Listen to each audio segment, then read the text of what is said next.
حضرت حسن رضی اللہ تعالی عنہ سے مروی ہے، حضور صلی اللہ تعالی علیہ وآلہ وسلم نے حضرت سیدتنا عائشہ صدیقہ رضی اللہ تعالی عنہا کہ جب آپ ان کی گود میں سر مبارک رکھے آرام فرما رہے تھے، اس وقت حضرت عائشہ صدیقہ رضی اللہ تعالی عنہا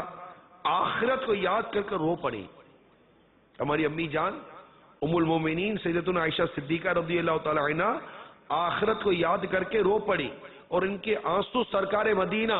صلی اللہ تعالی علیہ وآلہ وسلم کے چہرہ انور پر گر پڑے۔ تو میرے آقا صلی اللہ تعالی علیہ وسلم نے آنکھ کھولی، آپ نے فرمایا عائشہ کیوں روتی ہو؟ عرض کی حضور آخرت کو یاد کر کے روتی ہو۔ کیا لوگ قیامت کے دن اپنے گھر والوں کو یاد کریں گے؟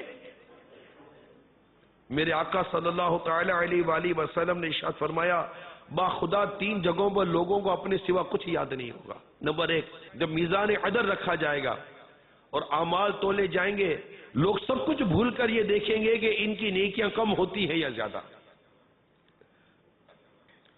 اور وہاں عدل ہی ہونا ہے، اور اللہ تبارک و تعالیٰ کی رحمت ہوئی تو بچ جائیں گے۔ اور یاد رکھیے میزان عمل کے نگران حضرت آدم علیہ السلام ہے، تو میزان عدل رکھا جائے گا اور اعمال تولے جائیں گے، لوگ سب کچھ بھول جائیں گے، یہ دیکھیں گے کہ ان کی نیکیاں کم ہوتی ہیں یا زیادہ۔ نامہ اعمال نمبر 2، نامہ اعمال دیے جانے کے وقت یہ سوچیں گے کہ دائیں ہاتھ میں ملتا ہے یا بائیں ہاتھ میں۔ اور تیسرا، پل صراط سے گزرتے ہوئے سب کچھ بھول جائیں گے۔ یہ پل صراط تلوار کی دھار سے زیادہ تیز اور بال سے زیادہ باریک ہے، اور جہنم پہ بنا ہوا ہے،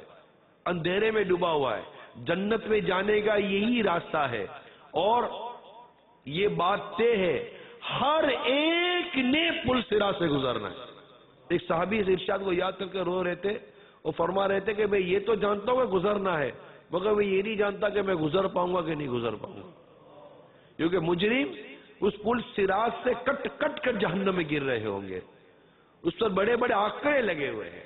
جو مجرموں کو پکڑ پکڑ کر جہنم کی آگ میں گرا رہے ہوں گے۔ آتے تصور کریں، برج پل بنے ہوتے ایک پہاڑ سے دوسرے پہاڑ کے بیچ میں،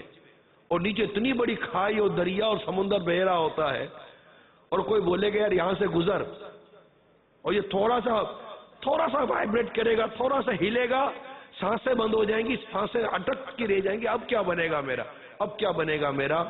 جبکہ وہ اتنا بڑا پل ہوتا ہے اور اس پر کئی لوگ گزر رہے ہوتے ہیں، لیکن پھر بھی پاؤں رکھتے ہوئے ہماری سانسیں بند ہو سکتی ہیں۔ وہ اس پل کا تصور کرو جو جہنم پر بنا ہوا ہے، سائز اس کی تلوار کی دھار سے، بال سے زیادہ باریک ہے، اور تلوار کی دھار سے زیادہ تیز ہے، اندھیرے میں ڈوبا ہوا ہے، بندہ پل صراط کے کنارے پر کھڑا ہے، پل صراط کے کنارے پہ کھڑا ہے، جہنم کے شعلے بھڑک رہے ہوں، اس کی آنکھوں کے سامنے کوئی کٹ کٹ کر گر رہا ہو، اب وہاں اس کو اپنے اعمال یاد آئیں گے نہیں آئیں گے؟ یہ نہیں ہو سکتا وہ کہے کہ نہیں میں پل صراط پر پاؤں نہیں رکھتا، یہ نہیں ہو سکتا، اٹس نیور، یہ نہیں ہو سکتا، اس سے پاؤں رکھنا ہی رکھنا ہے۔ اس کو اپنی قضا نمازیں یاد آئے، اس کو اپنا جھوٹ رشوت یاد آئے، اس کو اپنا دھوکہ ظلم یاد آئے، کچھ نہیں یاد آ جائے کہ میرے جیسا آدمی پاؤں رکھے گا تو کٹ کر ہی گرے گا۔ اس تصور کے باوجود بھی کوئی آپشن نہیں ہے، نو کوئی آپشن نہیں ہے، اس کو پاؤں رکھنا ہی ہے۔ اللہ کی رحمت نے پار لگا دیا، لگ گیا، انہیں کٹ کر گرا تو گرا۔ جس کو اللہ کے پیارے حبیب صلی اللہ تعالی علیہ وسلم کی رب صلیب امتی کا صدقہ مل گیا، انشاءاللہ وہ پل سے پار ہو جائے گا۔ تو ایسا اعمال کر کے جیے نا۔